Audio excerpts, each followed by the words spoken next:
दोस्तों, जय माता दी। तो आज के इस वीडियो में हम बात करने जा रहे हैं कि जरासंध के बारे में बात करेंगे, जिसको भीम ने मारा था और श्री कृष्ण ने छल से उन्हें मरवाया था। तो चलिए वीडियो शुरू करते हैं।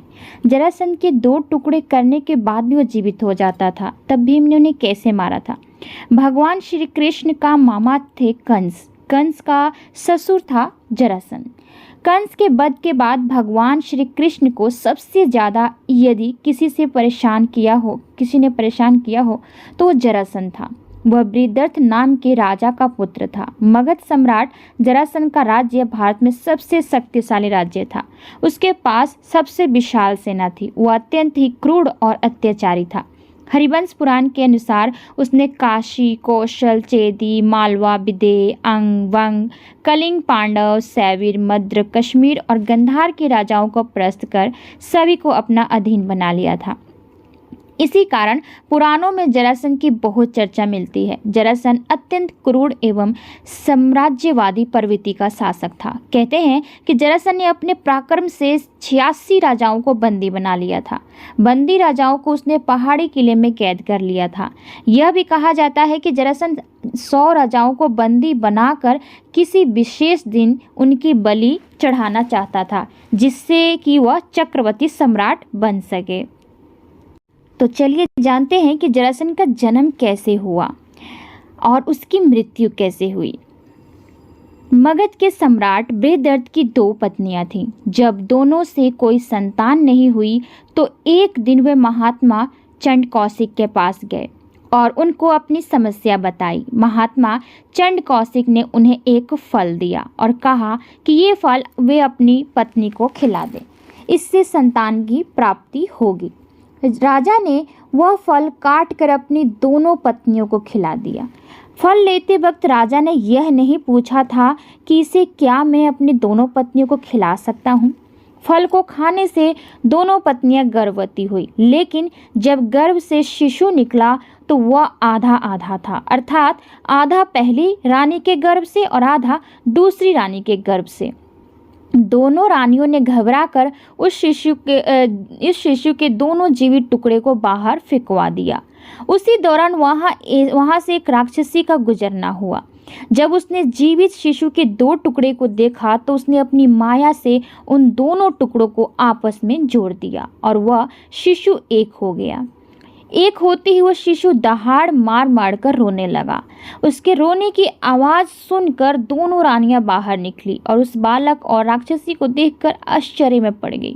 एक ने उसे गोद में ले लिया। तभी राजा बृहद्रथ भी वहां आ गए और उन्होंने वहां खड़ी उस राक्षसी से उसका परिचय पूछा। राक्षसी ने राजा को सारा किस्सा बता दिया। उस राक्षसी का नाम था जरा। राजा बहुत खुश हुए और उन्होंने उस बालक का नाम जरासंध रख दिया, क्योंकि उसे जरा नाम की राक्षसी से संधित जोड़ा हुआ था। जरासंध की खासियत यह थी कि वह युद्ध में मरता नहीं था। उसे अक्सर मल्ल युद्ध या द्वंद्व युद्ध लड़ने का शौक था और उसके राज्य में कई अखाड़े थे। वह श्री कृष्ण का कट्टर शत्रु भी था। श्री कृष्ण ने जरासंध का वध करने की योजना बनाई। योजना के अनुसार भगवान श्री कृष्ण, भीम और अर्जुन ब्राह्मण वेश में जरासंध के पास पहुंच गए और उसे कुश्ती के लिए ललकारा, लेकिन जरासंध समझ गया कि वह ब्राह्मण नहीं है। तब श्री कृष्ण ने अपना वास्तविक परिचय दिया। कुछ सोचकर अंत में जरासंध ने भीम से कुश्ती लड़ने का निश्चय किया। अखाड़े में राजा जरासंध और भीम का युद्ध कार्तिक कृष्ण प्रतिपदा से 13 दिन तक लगातार चलता रहा। इन दिनों में भीम ने जरासंध को जंघा से उखाड़कर कई बार 2 टुकड़े कर दिए, लेकिन वे टुकड़े हर बार जुड़कर फिर से जीवित हो जाते और जरासंध फिर से युद्ध करने लगा। भीम लगभग थक गए थे। 14वें दिन श्री कृष्ण ने एक तिनके को बीच में से तोड़कर उसके दोनों भागों को विपरीत दिशा में फेंक दिया। भीम श्री कृष्ण का यह इशारा समझ गए और उन्होंने वही किया। उन्होंने जरासंध को 2 भागों में तोड़ दिया, यानी कि उसके 2 टुकड़े कर दिए, बीच से चीर दिया और उसके दोनों हिस्सों को विपरीत दिशा में फेंक दिया, जिससे उसके टुकड़े जुड़ नहीं पाए, क्योंकि अगर उसको एक ही दिशा में फेंका जाता तो वो फिर से जीवित हो जाता और उसका अंत मुमकिन नहीं था। इस तरह से दोनों हिस्सों को विपरीत दिशा में फेंकने से जरासंध का अंत हो गया। जरासंध का वध होने के पश्चात श्री कृष्ण ने उसकी कैद से सभी राजाओं को स्वतंत्र कराया और कहा कि राजा युधिष्ठिर चक्रवर्ती पद प्राप्त करने के लिए राजसूय यज्ञ कराना चाहते हैं और आप लोग उनकी सहायता कीजिए। राजाओं ने श्री कृष्ण की बात मान ली और सभी ने युधिष्ठिर को अपना राजा मान लिया। अंत में जरासंध के पुत्र सहदेव को अभय दान देकर मगध का राजा बना दिया गया। बिहार के राजगृह में अवस्थित है कंस के ससुर जरासंध का अखाड़ा। जरासंध बहुत बलवान था। मान्यता है कि इसी स्थान पर भगवान श्री कृष्ण के इशारे पर भीम ने उसका वध किया था। राजगृह और राजगीर कहा जाता है।